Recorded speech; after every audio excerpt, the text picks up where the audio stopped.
In this video, I'm going to show you how to use Google Lens to copy text. First, open Google on your phone. In the search bar, next to the microphone icon, tap on the Google Lens option.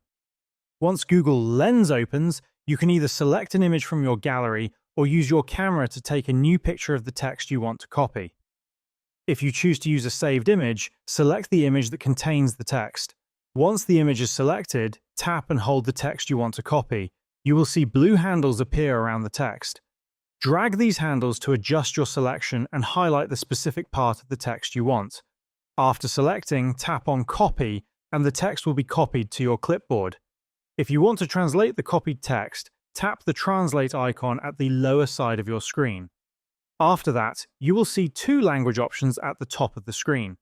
The first language is automatically detected by Google Lens, and you can tap on the second language to select your preferred translation.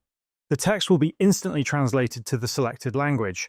Once you have copied or translated the text, you can paste it anywhere. Open a text field, such as a messaging app or notes app.